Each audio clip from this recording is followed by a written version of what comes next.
വ്യാപാരി വ്യവസായി ഏകോപന സമിതി യൂത്ത് വിംഗ് കട്ടപ്പന യൂണിറ്റിന്റെ നേതൃത്വത്തിൽ യുവജന ദിനാഘോഷം കട്ടപ്പനയിൽ സംഘടിപ്പിച്ചു. വ്യാപാരി വ്യവസായി ഏകോപന സമിതി Kattappana unit president Sajan George cake മുറിച്ച് ആഘോഷ പരിപാടി ഉദ്ഘാടനം ചെയ്തു.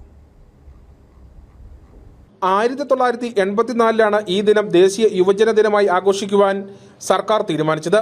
1985 മുതൽ എല്ലാ വർഷവും ഈ ദിനം യുവജന ദിനമായി കൊണ്ടാടുന്നു. ഭാരതത്തിലെ സന്യാസിമാരിൽ പ്രമുഖനായ വിവേകാനന്ദന്റെ ജന്മദിനമാണ് ദേശീയ യുവജന ദിനമായി കൊണ്ടാടുന്നത് എന്ന പ്രത്യേകതയുമുണ്ട്. കേരള വ്യാപാരി വ്യവസായി ഏകോപന സമിതിയുടെ നേതൃത്വത്തിൽ ഇത്തവണത്തെ യുവജന ദിനം വിപുലമായി ആഘോഷിക്കാനാണ് തീരുമാനിച്ചത്. ഇതിന്റെ ഭാഗമായി കേരളത്തിലെമ്പാടും ആഘോഷ പരിപാടികൾ സംഘടിപ്പിക്കുന്നുണ്ട്. ഇതിനോടനുബന്ധിച്ചാണ് കട്ടപ്പന യൂണിറ്റിന്റെ നേതൃത്വത്തിൽ യുവജന ദിനാഘോഷം സംഘടിപ്പിച്ചത്. കട്ടപ്പന വ്യാപാരി വ്യവസായി ഏകോപന സമിതി ഹാളിൽ വെച്ചാണ് ദിനാഘോഷം സംഘടിപ്പിച്ചത്. കേക്ക് മുറിച്ചുകൊണ്ട് Kattappana merchant association president Sajan George ഉദ്ഘാടനം നിർവഹിച്ചു.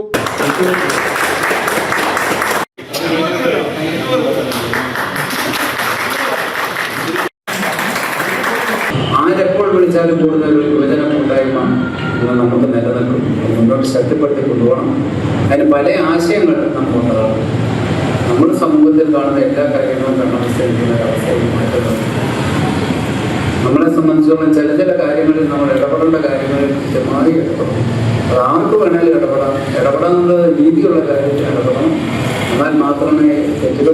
മർച്ചന്റ് യൂത്ത് വിംഗ് സംസ്ഥാന ജനറൽ സെക്രട്ടറിയായി തെരഞ്ഞെടുക്കപ്പെട്ട സിജോമോൻ ജോസിന് ചടങ്ങിൽ വെച്ച ആദരവ് നൽകി. അജിത് സുകുമാരൻ അധ്യക്ഷനായിരുന്നു. സിജോമോൻ ജോസ് മുഖ്യപ്രഭാഷണം നടത്തി. ജോഷി കുട്ടട, ഷിയാസെ കെ, ജിനേഷ് കക്കാട്ട് എന്നിവർ സംസാരിച്ചു. News bureau, Kattappana.